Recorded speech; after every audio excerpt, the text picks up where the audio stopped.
You've watched hundreds of tutorials, saved thousands of posts, read dozens of books, and still haven't made the thing. You know exactly what I'm talking about. That project you've been meaning to start. That skill you've been meaning to build. That thing you keep telling yourself you'll get to when you're ready. Here's the truth that changes everything. Watching someone do something skillfully activates the same neural circuits as doing it yourself. Your brain gets a genuine feeling of progress, without any of the actual skill development. The real answer is far stranger. You're not lazy. You're not unmotivated. You're trapped in a consumption loop that feels productive. But it's not. It's the most effective form of procrastination ever designed. Because it carries no guilt. You can spend 6 hours watching tutorials and feel like you've spent the day productively. You haven't. You've spent the day consuming. And the thing you want to make? It's still unmade. The neuroscience of this is clear. Mirror neurons fire when you watch someone do something skillfully. The same neural circuits that would fire if you were performing the action yourself. This creates real feelings of engagement, excitement, and mild competence. It's a genuine neurological event. But it produces none of the actual skill development that physical practice produces. You feel like you are learning without the neural pathway formation that real learning requires. This is why consuming content about your goal feels different from watching cat videos. It feels responsible, even industrious. This makes it extraordinarily effective as a form of procrastination because it carries no guilt. You can spend hours watching tutorials and feel you have spent the day productively. The average person consumes 6 hours of content per day. That's 42 hours per week. Over a year, that's over 2,000 hours. What could you have created with that time? The costs are real but invisible. Skills that never develop because watching is not practice. Projects that never ship because the hours that could have built them were spent consuming content about people who had built similar things. Identity that never shifts from someone who is interested in writing to someone who is a writer. Confidence that never arrives because confidence is built through making, not through watching. And time. The only non-renewable resource.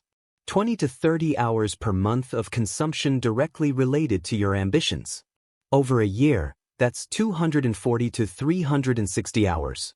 Enough to draft a book, build a course, launch a product, develop a meaningful new skill from scratch. The difference between a consumer and a creator is not talent, knowledge, or readiness. It is the decision to make something imperfect right now rather than waiting for conditions that make perfection feel plausible.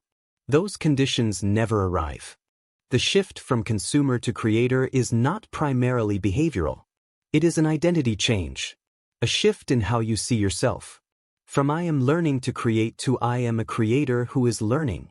Every person who creates consistently started before they were ready. The identity of creator is not earned through sufficient skill or knowledge. It is claimed through the act of creating. You become a writer by writing. Not by reading enough about writing to feel ready. From I need to be ready to ready is a fiction. Readiness does not reliably precede creation. For most people, it follows it. The creators who produce consistently have learned to begin without the feeling of readiness and to trust that the feeling emerges through the work. From my work needs to be good to my work needs to exist. The standard of good is relative, subjective, and permanently unavailable as a pre-creation requirement. You cannot know what good looks like until you have made something and seen how it lands. The only standard you can meet before creating is existence. Make it exist first. Improve it from there. Every act of creation, however small, however imperfect, is a vote for the identity of creator. Every act of consumption instead of creation is a vote for the identity of consumer. Identity is not declared. It is accumulated through evidence. 10 minutes of writing today is more powerful evidence of being a writer than 10 years of reading about writing. Start casting votes for the identity you want in the smallest increments available to you today. One of the most effective ways to remain a chronic consumer is to remain unclear about what specifically you are going to create. Vague ambitions provide insufficient direction. A creation vehicle is a specific, defined medium and format that you commit to as your primary output. Writing, essays, articles, books, newsletters. Lowest barrier to entry. Requires only time and thought. Video and audio. High reach potential. Builds on camera confidence. Teaching. Online courses, workshops. Forces the deepest engagement with a topic. Building. Apps, tools, websites. Creates something functional and usable. Design. Illustrations, graphics, UI. Produces immediately visible outputs. Choose one vehicle and commit to it for a minimum of 90 days before adding or switching. The most common reason people never develop a consistent creative practice is that they switch vehicles before producing enough in any single medium to experience the rewards of consistency. The choice of vehicle matters far less than the commitment to one. If you cannot choose between two, choose the one with the lower barrier to entry and produce in it for 30 days. Action in an imperfect vehicle beats paralysis while choosing the perfect one. The single most common reason creative ambitions produce nothing is the mismatch between the size of the imagined creative session and the reality of daily life. Most people picture creation happening in long, uninterrupted blocks of inspired focus. Most creation actually happens in short, imperfect, sometimes resistant sessions that accumulate. A minimum viable creation session is the smallest unit of creative work that moves a project forward. Not to completion. Not to a satisfying milestone. Simply forward. For writing, 1 paragraph. For video, 5 minutes of raw recording. For building, 1 function or 1 bug fixed. For design, 1 sketch or 1 element refined. The hardest part of consistent creation is starting. Once started, sessions almost always extend beyond their minimum. But the minimum must be small enough to be genuinely unchallengeable on any day, regardless of energy, mood, or time. Schedule your session before the day begins. A creation session that is not scheduled will be displaced by whatever arrives. Prepare your environment the night before. Open the document, the editor, the recording software. Remove the activation barrier. Start with the minimum. Never begin by deciding how much to produce. Begin with the minimum viable action. If more flows, continue. If only the minimum happens, the session is complete and successful. Track completion, not quality. A poor session that happened is worth more than an excellent session that did not. The question is never do I feel like creating today? The question is can I do the minimum? The minimum is designed to be answerable yes on any day. The goal is not to eliminate consumption. It is to end unconscious, compulsive consumption that replaces creation. Consume after creating, not before. Consumption before creation activates reward circuits that reduce motivation for the harder work of creating. Consumption after creation rewards the session and processes new inputs when the creative mind is already active.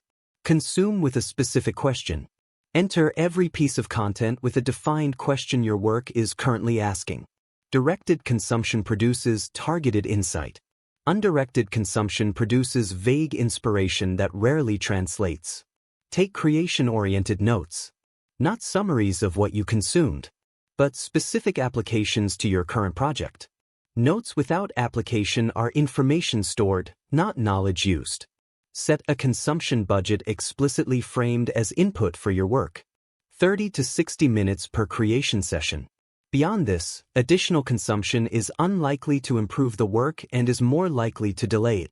Before opening any content platform, write 1 sentence. I am looking for specific thing that will help me with specific part of current project. If you cannot complete that sentence, close the platform. Consume only when you can. Finishing is the creator's hardest challenge. Starting is relatively easy. The early stages are exciting. The possibilities are unlimited. Finishing is dramatically harder. Most creators have more abandoned projects than completed ones. The gap between vision and reality is painful. It is evidence of not yet being good enough. Abandonment often happens here. Not because the project is impossible, but because the gap feels unbridgeable. Define done before you begin. A project without a defined endpoint cannot be finished. Scope ruthlessly. The number 1 cause of abandonment is scope that expanded beyond what was achievable. A smaller finished thing is worth infinitely more than a larger unfinished one. Create external accountability.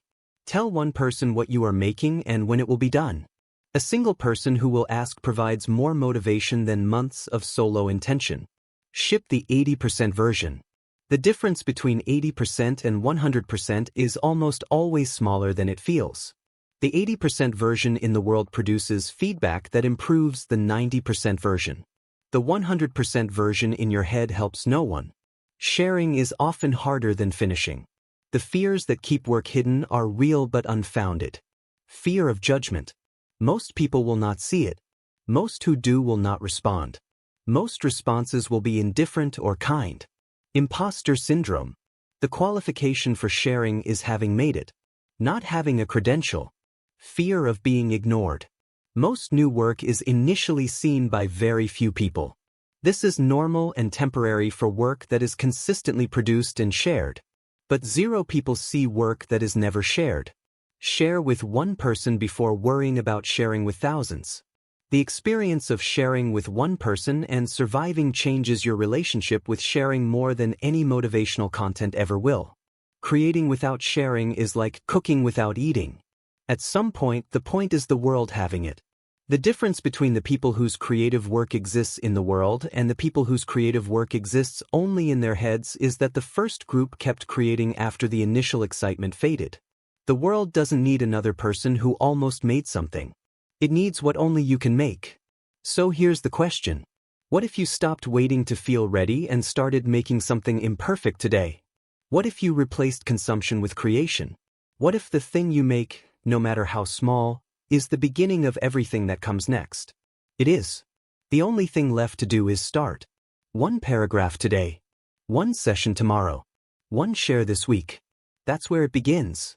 That's where your creation begins. If this video helped you reframe your relationship with consumption, hit that like button.